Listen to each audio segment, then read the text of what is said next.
Hello students, welcome back to my channel Shubham lecturer. Student, ये video class 12 chemistry का एक most important video है। इस वीडियो में मैं आपको क्लास 12 केमिस्ट्री के उन सभी मोस्ट इंपॉर्टेंट लघुत्तरीय प्रश्नों को आंसर के साथ पढ़ाऊंगा जो कि इस बार आपके बोर्ड एग्जाम में पूछे जा सकते हैं। स्टूडेंट, अगर आप 12th में हैं और आपको 11 अप्रैल को 12th केमिस्ट्री का पेपर देना है तो इस वीडियो को आपको शुरू से लेकर लास्ट तक देखना है, क्योंकि ये वीडियो आपके लिए बहुत ही ज्यादा इंपॉर्टेंट है। आप सभी को पता है कि जो आपका केमिस्ट्री का पेपर होगा वो 70 नंबर का होगा, ठीक है। और 70 नंबर में से 28 नंबर यानी कि 28 नंबर के लघुत्तरीय प्रश्न पूछे जाएंगे और आपको अगर ये 28 नंबर प्राप्त करना है तो उन सभी लघुत्तरीय प्रश्नों को आप पढ़कर जाइएगा जो कि इस बार आपके बोर्ड एग्जाम में पूछे जाएंगे। तो इस वीडियो में मैं आपको टोटल 6 ऐसे क्वेश्चंस बताऊंगा, लघुत्तरीय प्रश्न विथ आंसर यानी कि उत्तर के साथ मैं आपको बताऊंगा, ताकि इनमें से कोई भी क्वेश्चन आपके बोर्ड एग्जाम में आए तो आप उसका आंसर आसानी से लिख सकें। ये सभी क्वेश्चन मोस्ट इंपॉर्टेंट है। मैं यही कहूंगा कि ये क्वेश्चन पूछे जा सकते हैं, ऐसा मैं गारंटी नहीं लूंगा कि 100% यही आएंगे, ठीक है। लेकिन आपको इन क्वेश्चंस को पढ़कर जाना है क्योंकि ये मोस्ट इंपॉर्टेंट क्वेश्चन है और अब तक आपके बोर्ड एग्जाम में सबसे ज्यादा पूछे जा चुके हैं, ठीक है। तो चलिए एक एक क्वेश्चन को हम स्टेप बाय स्टेप देखते हैं। अगर आप चाहते हैं कि मैं 12th केमिस्ट्री का एक महा मैराथन क्लास लेकर आऊं 2 घंटे का, लगभग 2 घंटे का, तो आप इस वीडियो को ज्यादा से ज्यादा लाइक करें। अगर ये वीडियो 10,000 लाइक के पार चला जाता है तो मैं आपके लिए एक महा मैराथन क्लास लाऊंगा 12th केमिस्ट्री का, जिससे आपकी तैयारी बहुत ही अच्छे से हो जाएगी एक ही वीडियो में, ठीक है। तो चलिए स्टार्ट करते हैं। सबसे पहला क्वेश्चन हमारा यहां पर है, ये है हमारे चौथे चैप्टर रासायनिक बलगतिकी से, ठीक है। क्वेश्चन क्या है कि अभिक्रिया की कोटि और आणविकता को समझाइए, यानी कि अभिक्रिया की कोटि क्या होती है और अभिक्रिया की आणविकता क्या होती है, इसको आपको समझाना है। तो बहुत ही सिंपल तरीके से मैं आपको समझाऊंगा और इसी प्रकार से अगर ये क्वेश्चन आता है तो वो आपको बोर्ड एग्जाम में लिखना है जिस तरह मैं बताऊंगा, ठीक है। तब एग्जामिनर आपको पूरे नंबर देगा। देखिए सबसे पहले हम जानते हैं अभिक्रिया की आणविकता क्या होती है। तो देखिए यहां पर आप सभी को पता है कि अभिक्रिया में 2 भाग लेते हैं, 2 आपका वो, ठीक है। जैसे एक अभिकारक होता है, एक उत्पाद होता है, यानी कि अभिकारक से उत्पाद बनता है, उसमें उत्प्रेरक भी भाग लेते हैं। तो देखिए किसी रासायनिक अभिक्रिया में भाग लेने वाले अभिकारक अणुओं की न्यूनतम संख्या को अभिक्रिया की आणविकता कहते हैं। यानी कि किसी रासायनिक अभिक्रिया में भाग लेने वाले अभिकारक अणुओं की न्यूनतम संख्या को हम अभिक्रिया की आणविकता कहते हैं। यानी कि कोई अभिक्रिया है उसमें कितने अभिकारक भाग ले रहे हैं, अभिकारक की सांद्रता क्या है, ठीक है, उसी की संख्या को हम अभिक्रिया की आणविकता कहते हैं। जैसे समझिए, अभी उदाहरण से समझ में आ जाएगा। देखिए जैसे अमोनियम नाइट्राइड को गर्म करने पर होने वाली अभिक्रिया में अमोनियम नाइट्राइड का एक अणु भाग लेता है, अतः इसकी आणविकता 1 है। देखिए अमोनियम नाइट्राइड, इसका फॉर्मूला होता है NH4NO2, ठीक है, NH4NO2। ये एक कंपाउंड है, इसका नाम है अमोनियम नाइट्राइड। तो जब ये रिएक्शन पूर्ण होता है तो आपका बनता है 2H2O और प्लस N2, ये आपका बना। तो इसमें देखिए ये क्या है, ये आपका है अभिकारक, ये है उत्पाद, ठीक है, ये अभिकारक है। तो देखिए अभिकारक की संख्या कितनी है, तो NH4NO2, ये है अमोनियम नाइट्राइड, तो इसका केवल एक अणु भाग लेता है। देखिए यहां पर इसके आगे 1 है, अगर यहां पर 2 लगा होता तो ये द्विआण्विक अभिक्रिया होता, ठीक है। इसके आगे 1 लगा है यानी कि इसकी आणविकता 1 है, ठीक है। तो यहां पर सिंपल तरीके से आपको बताया गया है कि किसी रासायनिक अभिक्रिया में भाग लेने वाले अभिकारक अणुओं की न्यूनतम संख्या को अभिक्रिया की आणविकता कहते हैं। जैसे आपका ये हो गया NH4NO2 gives out 2H2O plus N2, तो यहां पर आपका NH4NO2 जो है ये अभिकारक है, ठीक है। तो ये इसका केवल एक अणु भाग ले रहा है, देखिए इसके आगे 1 है, तो ये आपकी एक आणविक अभिक्रिया होगी, यानी कि इसकी आणविकता 1 होगी। ऐसे एक और हम एग्जाम्पल समझते हैं, उसको भी ध्यान दीजिए, ठीक है। तो देखिए यहां पर क्या होगा, तो यहां पर एक और रिएक्शन समझते हैं। देखिए जैसे आपका CH3COO C2H5, ठीक है, ये आपका है। अब इसका जब हम इसकी क्रिया कराते हैं NaOH से, ठीक है। तो देखिए बनता क्या है, सिंपली समझिए। तो आपका बनता है यहां पर CH3COONa और C2H5OH, ठीक है, ये आपका बनता है। अब देखिए इसमें कितने अभिकारक भाग ले रहे हैं, देखिए ऊपर केवल 1 था, नीचे देखिए एक है CH3COO C2H5, ठीक है, एक ये आपका हो गया, यानी कि ये आपका है एथिल एसीटेट, ठीक है, ये क्या है, एथिल एसीटेट। तो ये आपका अभिकारक है। तो देखिए एथिल एसीटेट का एक अणु है और NaOH सोडियम हाइड्रोक्साइड का एक अणु है। तो इसके आगे एक है और इसके आगे एक है, यानी कि इसमें दो अभिकारक भाग ले रहे हैं। इसमें अभिकारक की न्यूनतम संख्या 2 है। तो ये आपकी इसकी आणविकता 2 होगी, यानी कि ये द्विआण्विक अभिक्रिया होगी। तो अभिक्रिया की आणविकता आपको समझ में आ गई। अच्छे से समझिएगा, टाइम भले ही लगे लेकिन आपको एकदम क्लियर पता होना चाहिए। चलिए देखते हैं अभिक्रिया की कोटि क्या होती है। तो देखिए अभिक्रिया की कोटि क्या होती है, लगभग इसी तरह है लेकिन थोड़ा चेंज है। देखिए किसी रासायनिक अभिक्रिया में भाग लेने वाले पदार्थों के अणुओं की वह संख्या जिनका सांद्रण अभिक्रिया की प्रगति में परिवर्तित होता है, अभिक्रिया की कोटि कहलाती है। ठीक है, यानी कि जो आपका अभिकारक दिया गया है, ठीक है, उसमें से उन्हीं अभिकारक को हम अभिक्रिया की कोटि कहेंगे जिनकी सांद्रता अभिक्रिया होते समय उसकी प्रगति में परिवर्तित होता है। ठीक है, जिसकी सांद्रता में परिवर्तन होता है। जैसे देखिए यहां पर आपका है, एक हम एग्जांपल यहां पर लेते हैं, जैसे आपका हो गया CH3COO, ऊपर वाला एग्जांपल हम फिर से लेते हैं C2H5, ठीक है, प्लस NaOH, ठीक है, दैट गिव्स आउट, ये आपका H है, ध्यान रखिएगा, दैट गिव्स आउट आपका बनेगा CH3COONa, ठीक है, और प्लस C2H5OH, ये आपका बना। अब देखिए यहां पर क्या है, यहां पर ध्यान दीजिएगा, जो ये रासायनिक अभिक्रिया है, ठीक है, ये इसमें दोनों अभिकारक के एक एक अणु की सांद्रता प्रभावित हो रही है, अर्थात ये द्वितीय कोटि की अभिक्रिया होगी। देखिए इसके आगे एक है, इसके आगे एक है, लगभग अभिक्रिया की कोटि के ही लगभग होता है, लेकिन यहां पर थोड़ा सा चेंजेस होता है। इसमें उसी अभिकारक की सांद्रता को लिया जाएगा जिसकी सांद्रता परिवर्तित हो रही है, ठीक है, अभिक्रिया की प्रगति में। तो देखिए यहां पर दो अभिकारक हैं, दो अभिकारक भाग ले रहे हैं, अर्थात यहां पर ये आपकी होगी द्वितीय कोटि की अभिक्रिया। तो आप यहां पर लिख सकते हैं कि उपर्युक्त अभिक्रिया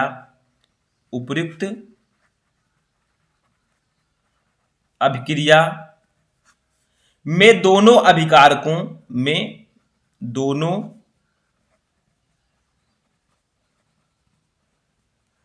अभिकारकों के एक एक अणु, ठीक है, के एक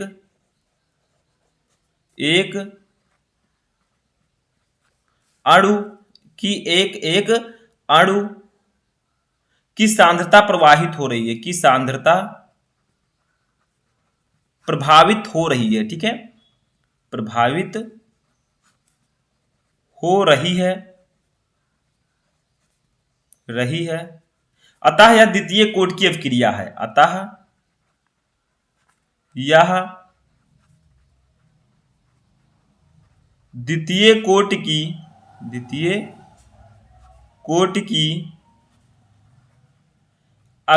है, ठीक है। तो यहां पर भी आपका जो अभिक्रिया की कोटि है वो अभिकारक की सांद्रता पर निर्भर करती है, यानी कि जितनी सांद्रता होगी अभिकारक की, देखिए यहां पे दो मॉलिक्यूल हैं, इनकी सांद्रता जो है, इनकी दोनों की सांद्रता प्रभावित हो रही है, दोनों की सांद्रता में परिवर्तन हो रहा है, इसीलिए ये द्वितीय कोटि की अभिक्रिया होगी, ठीक है। अगर यहां पर केवल एक अभिकारक होता और उसी के सांद्रता में परिवर्तन होता तो वो प्रथम कोटि की अभिक्रिया होती, ठीक है। तो ये आपको समझना है कि उपरोक्त अभिक्रिया में दोनों अभिकारकों के एक एक अणु की सांद्रता प्रभावित हो रही है, अतः यह द्वितीय कोटि की अभिक्रिया है। तो ये डिफरेंस होता है अभिक्रिया की कोटि और आणविकता में। अब बहुत सारे बच्चे कंफ्यूज होंगे कि दोनों सेम ही तो है, इसमें भी दो थे, द्वितीय कोटि की हुई, लेकिन कुछ ऐसे अभिक्रियाएं हैं जिनको हम आभासी एकाणुक अभिक्रिया भी कहते हैं। अभी मैं आगे आपको समझाऊंगा, जिसमें उसकी कोटि और उसकी आणविकता जो है भिन्न भिन्न होगी, अभी दिखाऊंगा आगे, ठीक है। तो चलिए देखते हैं दूसरा क्वेश्चन। तो देखिए हमारा दूसरा क्वेश्चन एक न्यूमेरिकल है, ठीक है। इसके बाद मैं आपको बताऊंगा आभासी एकाणुक अभिक्रिया क्या होती है तीसरे क्वेश्चन में, ठीक है। तो आभासी एकाणुक अभिक्रिया क्या है, वह अभिक्रिया जिसकी कोटि एक हो परंतु आणविकता एक ना हो, वो आभासी एकाणुक अभिक्रिया होगी। अभी समझाऊंगा, पहले इस न्यूमेरिकल को सॉल्व करते हैं क्योंकि ये न्यूमेरिकल बहुत ही ज्यादा इंपॉर्टेंट है। देखिए प्रथम कोटि की एक अभिक्रिया में यदि कोई पदार्थ अपनी प्रारंभिक मात्रा का 100 मिनट में आधा रह जाता है तो बताइए कि कितने समय में यह अपनी प्रारंभिक मात्रा का 1/4 रह जाएगा। डरिएगा मत, बहुत ही सिंपल न्यूमेरिकल है, सिर्फ आपको फॉर्मूला समझना है, जो मैं बता रहा हूं उसको समझना है। तो सबसे पहले आपने न्यूमेरिकल को पढ़ा, अब जो कुछ दिया गया है उसको लिखते हैं। देखिए क्या कहा गया यहां पर, अभिक्रिया में यदि कोई पदार्थ अपनी प्रारंभिक मात्रा का 100 मिनट में आधा रह जाता है, यानी कि यहां पर अर्धायुकाल आपको दिया गया है T हाफ, ठीक है, ये अभिक्रिया के आधा पूर्ण होने का समय है, ठीक है। तो ये 100 मिनट दिया गया है कि 100 मिनट में वो आधा रह जाता है। अब देखिए यहां से हम पहले वेग स्थिरांक निकाल लेते हैं, ठीक है, क्योंकि जब आप प्रथम कोटि की अभिक्रिया में समय निकालेंगे, देखिए पूछा जा रहा है बताइए कि कितने समय में यह अपनी प्रारंभिक मात्रा का 1/4 रह जाएगा। तो इसके लिए हमें ये फॉर्मूला यूज करना होगा, ठीक है। प्रथम कोटि की अभिक्रिया के लिए वेग स्थिरांक k = 2.303/t log 10 a/a-x, ठीक है, जहां a है अभिकारक की प्रारंभिक सांद्रता, a-x है t समय पश्चात अभिकारक की सांद्रता। तो इसको यूज करके हम t निकालेंगे यानी कि समय निकालेंगे, लेकिन इसके लिए हमें k पता होना चाहिए, ठीक है। तो k = एक फॉर्मूला होता है, उसको आप लोग समझिए, ठीक है। k = होता है, मैंने आपको पहले भी बताया, 0.6932 अपान टी हाफ, ये फॉर्मूला होता है, याद होगा शायद आप लोगों को, मैं पहले भी बता चुका हूं अर्धायुकाल के पदों में वेग स्थिरांक का फॉर्मूला। तो k = आपका हो जाएगा 0.6932 अपान टी हाफ की वैल्यू दी गई है 100, तो हमने 100 लिख दिया, ठीक है, समझ में आ रहा है। अब देखिए हम क्या करेंगे, अब वो वाला फॉर्मूला लगाएंगे। देखिए यहां पर जो a आपका है ये प्रारंभिक सांद्रता है अभिकारक की, ठीक है, a-x है t समय पश्चात बची हुई मात्रा, तो लिखेंगे माना प्रारंभिक मात्रा a है, प्रारंभिक मात्रा क्या है, अभिकारक की प्रारंभिक मात्रा a है मान लीजिए, ठीक है। उसके बाद में देखिए t समय पश्चात बची हुई मात्रा, तो t समय पश्चात बची हुई मात्रा मैंने आपको बताया, इसको हम डिनोट करेंगे a-x से, लेकिन a-x के स्थान पर क्या लिखेंगे, देखिए कहा गया है कि 100 मिनट में आधा रह जाता, तो बताइए कितने समय में यह अपनी प्रारंभिक मात्रा का 1/4 रह जाएगा। तो जो ये प्रारंभिक मात्रा है इसका 1/4 रह जाएगा, यानी कि t समय पश्चात बची हुई मात्रा क्या होगी, प्रारंभिक सांद्रता की 1/4, तो a/4 इसके स्थान पर हम लिखेंगे। समझ में आ रहा है, देखिए कितने समय में यह है अपनी प्रारंभिक मात्रा का 1/4 रह जाएगा। तो देखिए t समय पश्चात बची हुई मात्रा, तो a/4 यानी कि a प्रारंभिक मात्रा का 1/4 यानी कि a × 1/4 यानी कि a/4, ठीक है, आपका आ गया। अब चलिए उस फॉर्मूले को लगाते हैं। तो प्रथम कोटि की अभिक्रिया के लिए वेग स्थिरांक का फॉर्मूला क्या होता है, लिखेंगे प्रथम कोटि की अभिक्रिया के लिए वेग स्थिरांक, ठीक है, वेग स्थिरांक। अब देखिए इसका फॉर्मूला क्या होगा, मैंने अभी आपको बताया कि k = इसका फॉर्मूला होगा 2.303 अपान t log 10 a/a-x, ये इसका फॉर्मूला हो जाएगा। चलिए इसी पर रख देते हैं सब कुछ जो हमें पता है। देखिए हमें k पता है, ऊपर देखिए k हमने क्या निकाला था 0.6932 अपान 100, ठीक है, तो उसको यहां पर डायरेक्टली रख देंगे 0.6932 अपान 100, ठीक है, इक्वल टू आपका हो जाएगा देखिए 2.303। अब देखिए t हमें निकालना है कि कितने समय में 1/4 रह जाएगा, ठीक है, t हमें निकालना है। log 10 को हम ऐसे रहने देंगे, a के स्थान पर a ही रहेगा, लेकिन जो a-x है इसके स्थान पर हम a/4 कर देंगे, तो ये आपका हो जाएगा a/4।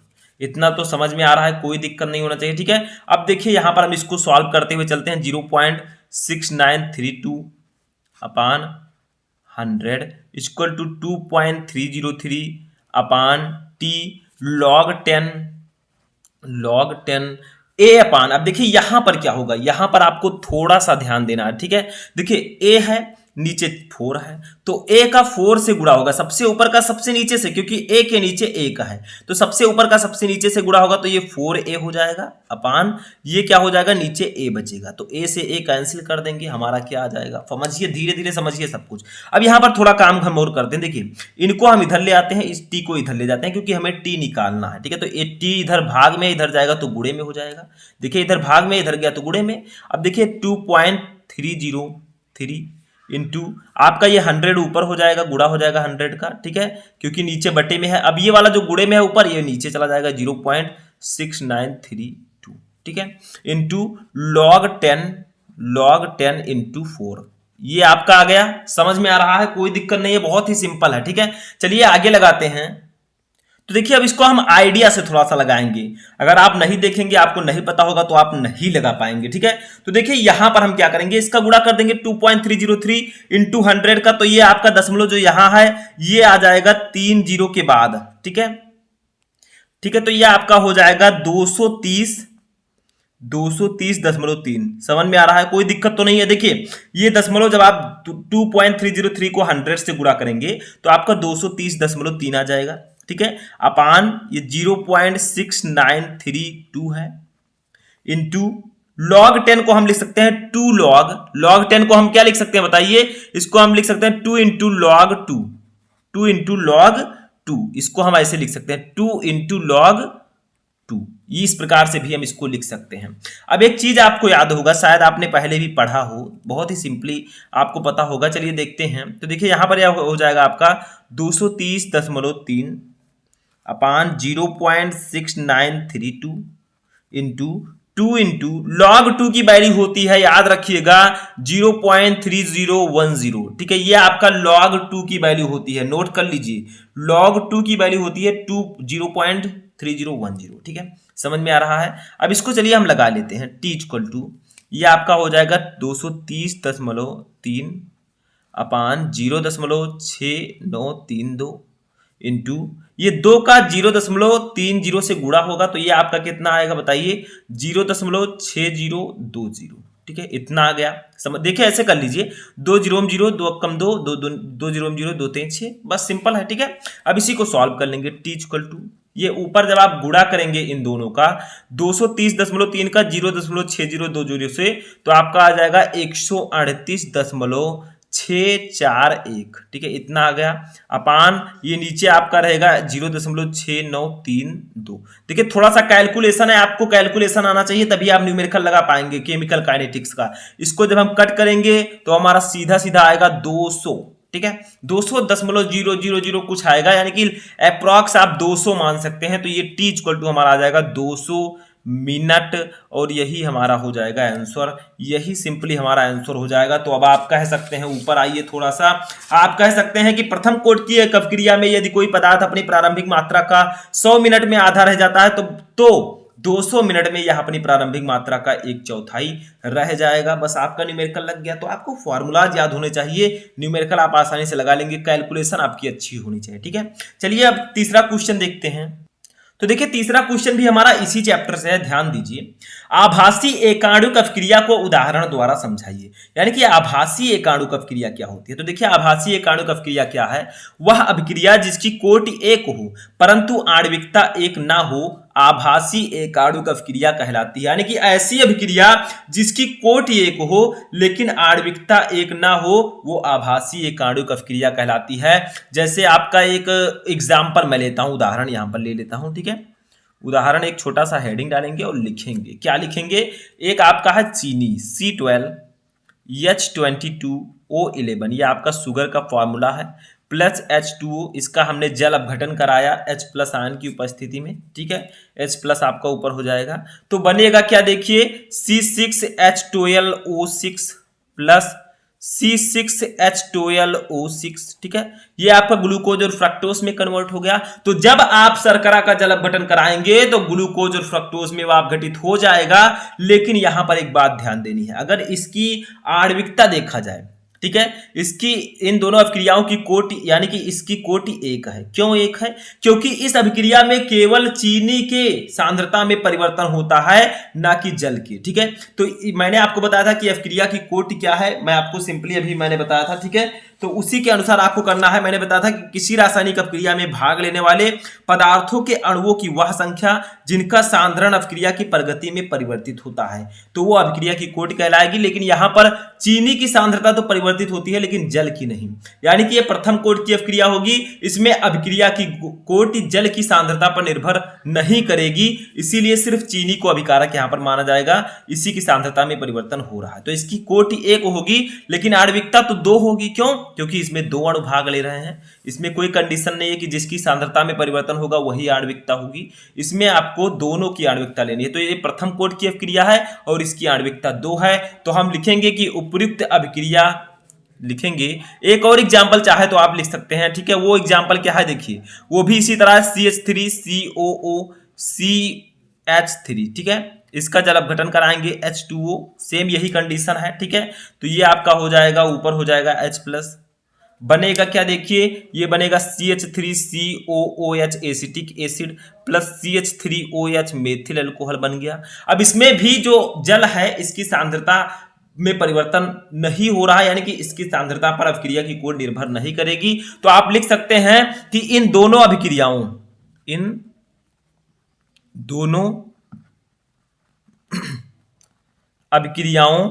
थोड़ा मैं फास्ट लिख रहा हूं लेकिन आपको राइटिंग से वहां पर लिखना है, ठीक है, कि कोटि एक है, कि कोटि एक है क्योंकि H2O के सांद्रण में कोई परिवर्तन नहीं होता, कोई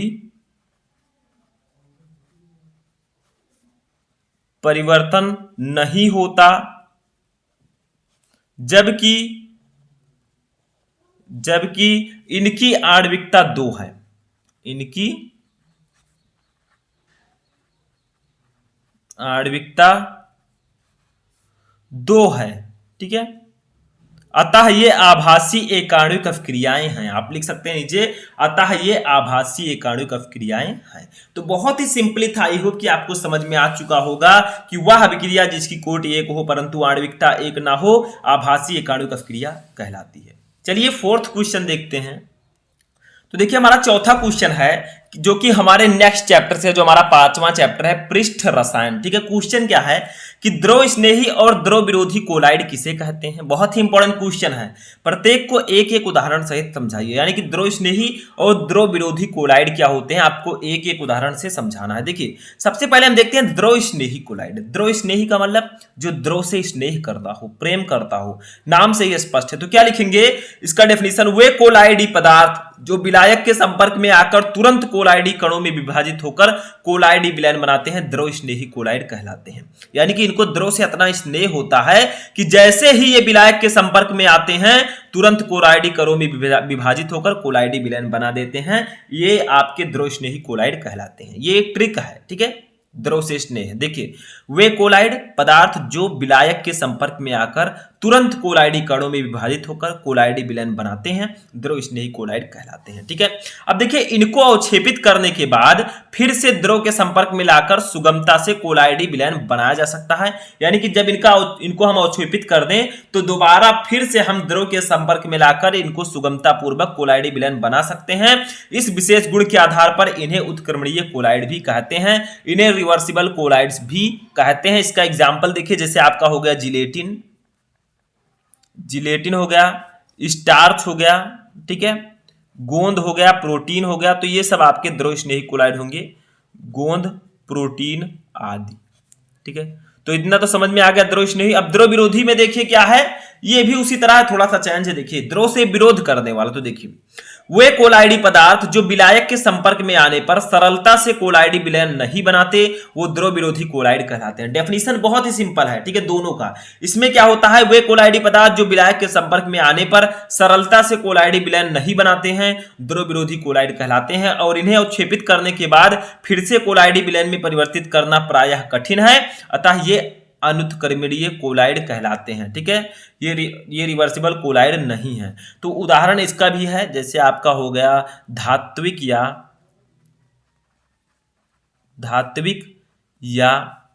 धातु ऑक्साइड,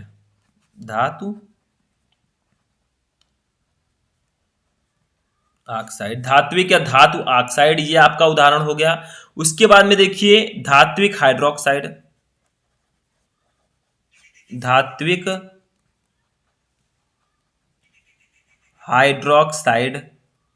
ठीक है। धात्विक हाइड्रोक्साइड पे जैसे आपका FeOH का होल थ्राइस, ये आपका धात्विक हाइड्रोक्साइड है, ठीक है। धातु सल्फाइड हो गया, धातु सल्फाइड लिख दीजिए,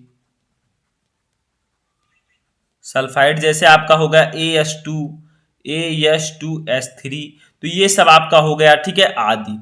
ये सब आपके अनुत्क्रमणीय कोलाइड हैं, यानी कि ध्रुव विरोधी कोलाइड हैं। धात्विक या धातु ऑक्साइड, धात्विक हाइड्रोक्साइड, FeOH का होल थ्राइस, धातु सल्फाइड आदि, ठीक है।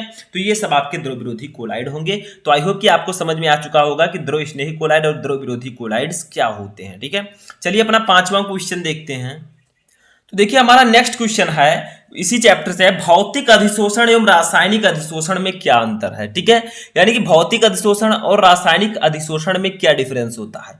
तो देखिए भौतिक अधिशोषण एवं रासायनिक अधिशोषण में अंतर, यहां पर हेडिंग डालेंगे एक छोटा सा और लिखेंगे हम। पहला अंतर देखिए, जो भौतिक अधिशोषण होता है यह वांडर वाल्स बलों के कारण होता है। जो फिजिकल एब्जॉर्प्शन होता है यह वांडर वाल्स बलों के कारण होता है, यानी कि इनके मध्य वांडर वाल्स बल कार्य करते हैं, ठीक है।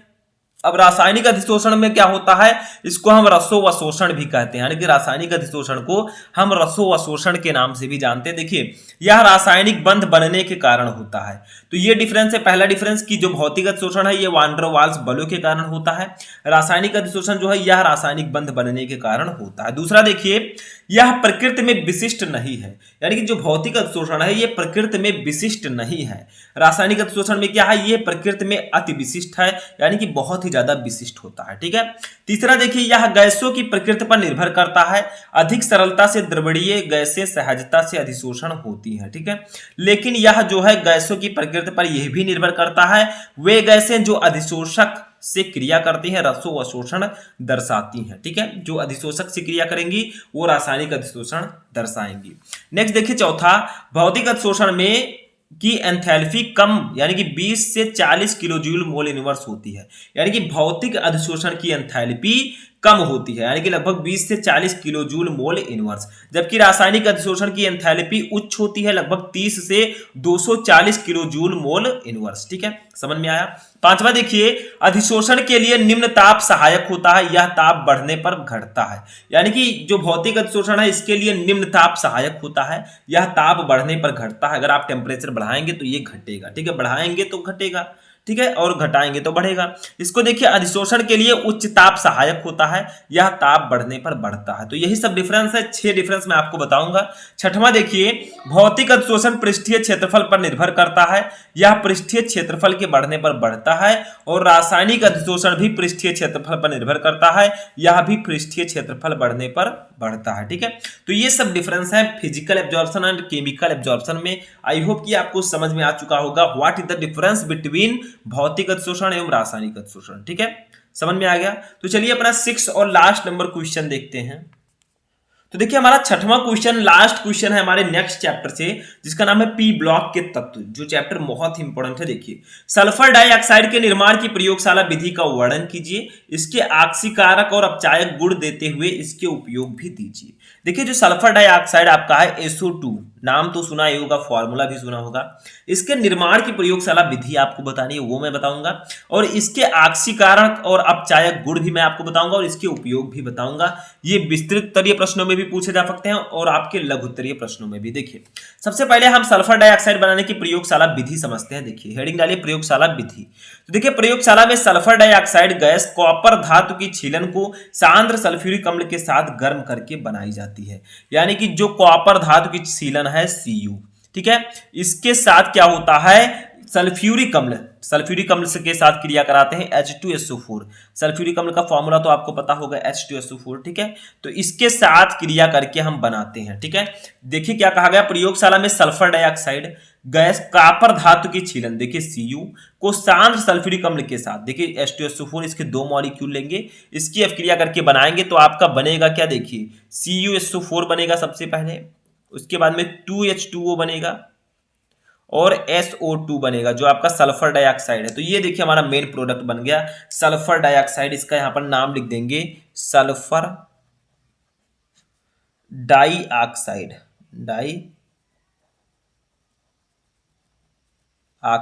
ठीक है, ये आपका है सल्फर डाइऑक्साइड। तो इस प्रकार से आप सल्फर डाइऑक्साइड को प्रयोगशाला में बना सकते हैं। प्रयोगशाला में सल्फर डाइऑक्साइड गैस कॉपर धातु की छीलन को शांत सल्फ्यूरिक अम्ल के साथ गर्म करके बनाई जाती है। तो यहां पर मैंने बना दिया, समझ में आ गया। चलिए इसके आक्सीकारक गुण को समझते हैं। आक्सीकारक का मतलब ये आक्सीकरण करे किसी का। देखिए, सल्फर डाइऑक्साइड अनेक क्रियाओं में आक्सीय कारक का कार्य करती है। ये जो है आक्सीय कारक और अपचायक दोनों का कार्य करती है। सबसे पहले हम आक्सीय कारक गुण देखेंगे। तो सल्फर डाइऑक्साइड अनेक क्रियाओं में आक्सीय कारक का कार्य करती है। जैसे देखिए H2S का S में आक्सीकरण, यानी कि हाइड्रोजन सल्फाइड का सल्फर में आक्सीकरण। देखिए हाइड्रोजन सल्फाइड को ये सल्फर में आक्सीकृत कर देती है। जैसे देखिए यहां पर हमारा H2S है प्लस SO2 है, ठीक है, इसका ऑक्सीकरण हम करा देंगे तो ये किस में कन्वर्ट हो जाएगा। देखिए यहाँ पर ये आपका कन्वर्ट हो जाएगा S में और प्लस H2O में। अभी ये आपका रिएक्शन बैलेंस है, देखिए नहीं, क्योंकि इधर H2 आपका सेम है, S जो है इधर 2 है, देखिए 2S है, तो हम क्या करेंगे यहाँ पर इसके आगे 2 लगा देंगे। अब देखिए इधर भी हमारा कितना है, S कितना हो गया, इधर आपका हो गया 2S, यानी कि सॉरी यहाँ पर आपको क्या करना है, हाँ तो ये आपका 2S हो गया, ठीक है, यानी कि इधर कितना S हुआ 2 और एक 3, इधर एक ही S है तो इसके आगे 3 लगा देंगे। और यहां पर देखिए H कितना है 2 और 2 4, यहां पर सिर्फ 2 है तो 2 लगा देंगे। तो इस प्रकार से क्या होता है कि जो सल्फर डाइऑक्साइड है ये अनेक क्रियाओं में ऑक्सीकरण का कार्य करती है। ये H2S का सल्फर में ऑक्सीकरण कर देती है। देखिए यहां पर H2S था हाइड्रोजन सल्फाइड, इसकी अभिक्रिया हमने SO2 से कराई तो ये सल्फर आपका बन गया, ये S2 है, ये सल्फर है। तो इसने क्या किया, सल्फर डाइऑक्साइड ने H2S को S में ऑक्सीकृत कर दिया। तो इस प्रकार ये ऑक्सीय कारक का कार्य करती है। अपचायक का कार्य कैसे करती है उसको भी समझते हैं। देखिए सल्फर डाइऑक्साइड अनेक क्रियाओं में अपचायक का कार्य करती है। जैसे देखिए यहां पर क्या होगा, जैसे देखिए समझिए Cl का HCl में अपचयन, HCl में अपचयन, ठीक है। तो देखिए यहां पर क्या हुआ, सल्फर डाइऑक्साइड अपचायक का कार्य करने लगी। जैसे देखिए यहां पर आपका क्या होगा, ये Cl है, इसकी अभिक्रिया हम Cl2 है, इसकी अभिक्रिया हम H2O से कराएंगे और SO2 से इसकी अभिक्रिया तो करानी ही होगी। अब जब हमने इसकी अभिक्रिया कराई तो देखिए बनेगा क्या, यहां पर आपका ये बन जाएगा H2SO4 प्लस HCl बन जाएगा। लेकिन अभी आपका रिएक्शन बैलेंस है, देखिए ध्यान दीजिए यहाँ पर थोड़ा सा, इधर हाइड्रोजन कितना है 2, इधर हाइड्रोजन है 2 और एक 3, ठीक है। तो ये दोनों रिएक्शन अभी बैलेंस नहीं है, ध्यान दीजिए। तो यहाँ पर 2 है, इधर 3 है, तो क्या करते हैं इसके आगे हम 2 लगा देते हैं। अब देखिए इधर कितना है, इधर 2 दूनी 4 है, इधर कितना है 2 और एक 3 है, तो यहां पर भी हम 2 लगा देते हैं। अब देखिए 2 2 4 हो गया, ठीक है। क्लोरीन कितना है 2, इधर भी 2 है, उसके बाद में ऑक्सीजन कितना है 2 2 4, इधर भी 4 है, ठीक है। तो ये आपका रिएक्शन बैलेंस हो गया। इस प्रकार से सल्फर डाइऑक्साइड ने क्लोरीन को हाइड्रोक्लोरिक एसिड में अपचयित कर दिया, यानी कि HCl में अपचयित कर दिया। तो ये अपचायक गुण भी प्रदर्शित करती है। तो मैंने आपको बताया कि सल्फर डाइऑक्साइड की प्रयोगशाला विधि क्या है, प्रयोगशाला में इसे कैसे बनाते हैं, इसका ऑक्सीय कारक गुण बताया, अपचायक गुण बताया। अब इसका उपयोग देख लेते हैं कि इसका उपयोग हम कहां करते हैं।